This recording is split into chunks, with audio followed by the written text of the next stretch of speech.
በኢትዮጵያ ባሉ ዘርፈ ብዙ ችግሮች ላይ በቀና ልብ ለመምከር ዝግጁ እስከሆነን ድረስ ችግሮቹ በውይይት ለመፍታት የሚያዳግቱ አይደሉም ሲሉ ኢቢኤስ አዲስ ነገር ያነጋገራቸው የእምነት አባቶች ተናግረዋል።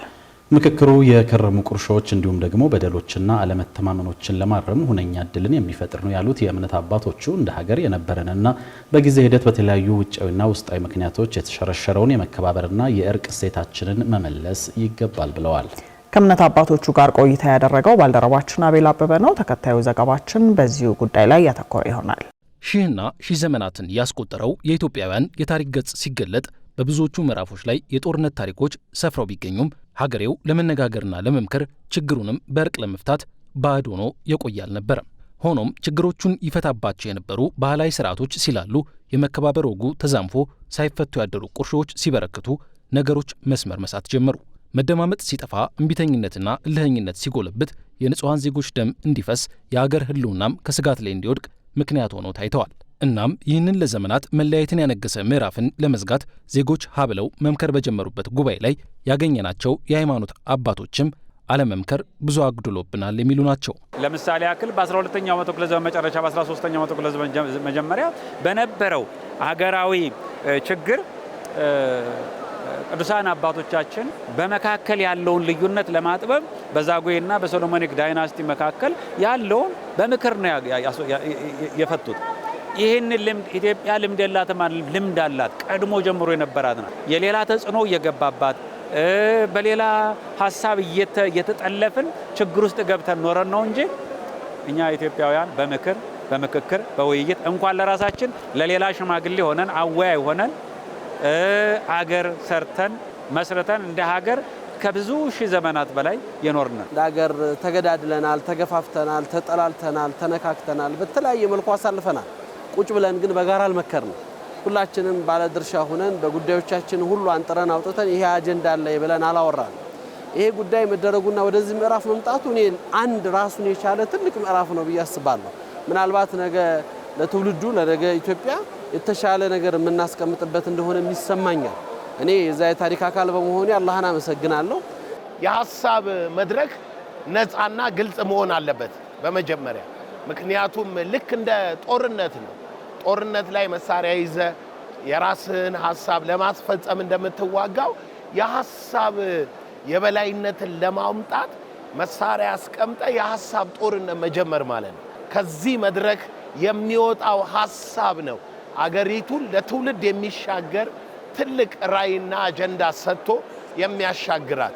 ብዙዎች ደጋግመው ሲሉት እንደሚደመጠው ሀገርን ገፍቶ ከዚህ የጭቆና የግጭትና ያለመግባባት ጠርዝ ላይ ያደረሳት አለመደማመጥ፣ ገፋ ሲልም የኔ ብቻ የሚል የግለኝነት ስሜት ነው። እንደ ሀገር ዜጎች ሊመክሩ ተሰባሰቡ ሲባልም እነዚህን ስሜቶች በተሻገረ ስብዕና ላይ መመስረት ዋነኛው የውይይቱ ሕግ ነው ይላሉ የእምነት አባቶቹ። እስልምና ምዕራፍ ውስጥ ትልቁ ከሚባሉትና ወሳኝ ከሚባሉት ጉዳዮች ራሱን የቻለ ሱረቱ ሹራ የምክክር ምዕራፍ አለ። ስለዚህ እኔ መደመጥ እንደምፈልገው ሐሳብ እንዳለኝ ጉዳይ እንዳለኝ እንዲፈታልኝ ፈልገው ነገር እንዳለኝ ሌላውም አለው። ያንን በስርዓትና በክብር መስጠት ማዳመጥ ነው ያለብኝ። እነዚህ መደማመጦች መሰማማቶች ናቸው ነገን ልናስተካክል እንድንችል ሐሳቦችን በሐሳብ አሸንፈን ልንወጣ እንድንችል። መሳሪያንማ አስበነዋል፣ ቃታንማ ተኩሰነዋል፣ አድርገነዋል። አሁን ሐሳብ በሐሳብ ማሸነፍ የሚችልበትን ሜዳ በአግባብ መጠቀም ነው። ያንተ ሐሳብ ተሸነፈ ማለት ወደክ ማለት አይደለም፣ ተሸነፍክ ማለት አይደለም። ይልቁኑ የበለጠህን ሐሳብ በመያዝ የሚቀጥለውን ያንተንም ደረጃ ሊፍት አፕ ታረጋለህ ማለት ነው። ያንን ካወቅን የኛን ስሜት የኛን ቡድን ብቻ ምንለውን ነገር እንታገሰዋለን፣ በልበ ሰፊነት እናያለን። ምክንያታችን መጪው ትውልድ ስለሆነ ማለት ነው። ከውጭ መጣ ጠላታችንን እኮ ሁለት ጊዜ እኮ አሸንፈን እኮ አንድነታችንን ጠብቀን ኖረናል። አብረን ወድቀናል፣ አብረን ሞተናል፣ አብረን ቆስለናል። ዛሬ ምን መጥቶ ነው እኛን የሚያለያየን? ስለዚህ በአንድነት ለመኖር ሐሳባችንን የጋራ ሐሳብ አድርገን ችግራችንን የጋራ ችግር አድርገን መወያየት መልካም ነው። ለማንኛውም ነገር ድንጋይ ከመወርወር መወያየት የተሻለ ነው ብለን እናምናለን። ኢትዮጵያ ለበርካታ ዓመታት የተገፉ በመገፋታቸውም ያዘኑና በሀገር ያኮረፉ ዜጎችን ጭምር ይዛ የቆየች እንደመሆኗ ሁሉን ያካተተ ምክክር እንዲኖር ማሰብ ጤነኛ የመፍትሄ አማራጭ ነው የሚሉ ጥቂቶች አይደሉም። ይህ ሀገራዊ የምክክር ጉባኤ እንዲህ ያሉ የዜጎችን ስሜቶች ለማስተንፈስ ከማስተንፈስም አልፎ ለመፍትሄ የሚሆን መንገድ ለመክፈት ሁነኛ ዕድል ነው የሚሉት ያነጋገርናቸው የእምነት አባቶች ናቸው። እነሱ በሐቀኛ መንገድ ለመምከር እንቁረጥ እንጂ እንደ ሀገር የማይፈታ ችግር ውስጥ አይደለንም የሚል አቋም ያላቸው ነገንም በተስፋ የሚጠብቁ ናቸው። ደም ተፋሶ ችግር ተፈጥሮ ሰው ሞቶ እኮ ሽማግሌ ገብቶ እኮ አንተ ተው የሚለው እኮ ተመካክሮ ነው ተወያይቶ ነው አይደል? በቤተሰብ ደረጃ፣ በጎረቤት ደረጃ፣ በአካባቢ ደረጃ ምክክሮቻችን ከቤተሰብ ተነስቶ እስከ ሀገር ድረስ ማደግ አለበት ብዬ አምናለሁ። እንደ ኢትዮጵያ ኦርቶዶክስ ተዋሕዶ ቤተክርስቲያን ሀገር በምክክር ተገንብታ አድጋ ተለውጣ ማየት እንፈልጋለን። ለልጆቻችን የሁሉን ሃይማኖት በእኩልነት የምትቀበል ሁሉንም የምታከብር ሁሉንም እንደ ዜጋ የምታስተናግድ አገር ለማምጣት የተገፋው የገፋ የሚባለው የተሳሳተ ትርክቱም ሁሉንም አንድ ላይ ሰብስበን የምንጨምቅበትና የነጠረውን ለትውልዳችን የምናሻገርበት መድረክ እንደሆነ ተስፋ እናደርጋለን።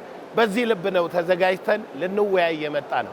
እዚህ ቦታ ላይ የሚወሰነውን ውሳኔ ወደ ተግባር ለውጦ ወደ መሬት አውርዶ በጋራ ለመኖር ኃላፊነት ያለው አገር እየመራ ያለ የፖለቲካ አመራር ይህንን ትልቁን ሸክም መሸከም አለበት።